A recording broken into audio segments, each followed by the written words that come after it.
itu kekurangan tenaga kerja. Dan kenapa mereka menjadi butuh kekuatan tenaga kerja dari asing? Alasan yang pertama adalah karena angka kelahiran di Jepang semakin menurun. Jadi buat teman-teman yang belum tahu ya, Jepang itu lagi mengalami darurat populasi. Jepang mencatat rekor angka kelahiran terendah sepanjang sejarah. Jadi kalau di Indonesia orang sibuk bikin anak, di Jepang orang-orang itu takut buat kawin, bahkan takut buat bikin anak. Sehingga angka kelahiran di Jepang itu turun di bawah 700.000, terendah dalam 1 abad terakhir ini guys. Dan bukan cuma angka kelahiran yang terus turun menurun guys, tetapi juga memang populasi wanita-wanita muda yang subur, yang seharusnya layak buat punya anak, itu semakin berkurang. Jadi udah perempuan muda semakin berkurang populasinya, orang-orang tidak mau lagi menikah, makanya nggak heran angka kelahiran juga mau nggak mau akan semakin menyusut di kemudian hari guys. Jadi ini angka yang sangat menyedihkan, dan ini udah terjadi di banyak negara-negara maju guys di dunia ini, yang mereka makin enggan mau punya anak karena biaya hidup sangat tinggi. Jadi buat apa lagi lu bawa anak ke dunia ini, buat ngidupin diri lu aja udah susah. Orang tinggal di Jepang itu kayak kontrakan ukuran 3x4 itu hal yang normal. Seumur hidup tinggal di kotak sekecil itu guys. Nah terus alasan yang kedua guys, jumlah usia produktif. Jadi orang yang layak kerja, siap kerja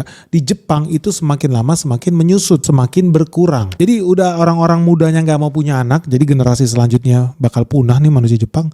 Yang usianya produktif juga jumlahnya semakin berkurang. Bukan jumlah anak bayi doang loh yang berkurang, tapi jumlah usia produktif juga semakin berkurang. Jadi usia produktif itu ya orang-orang yang usia antara 15 tahun sampai 64 tahun. Ini dianggap layak kerja guys. Jadi beda dengan di Indonesia. Di Jepang orang bahkan bisa kerja sampai 70 tahun. Tapi usia produktif yang dicatat versi pemerintah umur 15 sampai 64 lu harus kerja, cari duit, membangun perekonomian bangsa dan negara. Nah, Jepang ya krisis nih penduduk usia produktif, dan ini ternyata menciptakan peluang kerja buat tenaga manusia Republik Indonesia. Karena apa? Karena makin banyak pos-pos yang kosong yang nggak bisa diisi. Karena manusianya nggak ada guys. Gimana manusianya bisa ada? Yang tua mati terus, yang muda nggak mau punya anak. Akibatnya hari ini tenaga kerja di Jepang itu semakin menyusut. Orang-orang yang sanggup mikul beras, sanggup pergi ke ladang, sanggup jadi operator mesin di pabrik. Jadi banyak pekerjaan-pekerjaan, khususnya pekerjaan kasar dan pekerjaan merawat orang tua ya, lansia. Jadi pekerjaan menjadi suster itu semakin lama menjadi langka. Kenapa? Lowongannya sih ada banyak guys. Lapangan kerja ada banyak, tapi tenaga kerjanya semakin sedikit. Ya jujur aja lah, sama aja lah kayak di Indonesia. Ada gitu orang di Indonesia masih mau yang jadi petani, pekebun, gua rasa jumlahnya sangat sedikit. Begitupun di Jepang, makanya banyak lahan-lahan sawah di sana mati, tidak produktif. Yang kedua, karena masifnya urbanisasi, jadi makin banyak orang-orang yang bercita-cita kayak di Indonesia juga. Kerjanya, cita-cita di mana? Di ibu kota. Mereka nggak mau kerja di desa, mereka nggak mau kerja di kampung, mereka nggak mau kerja di pabrik, mereka maunya kerja di kota guys. Akibatnya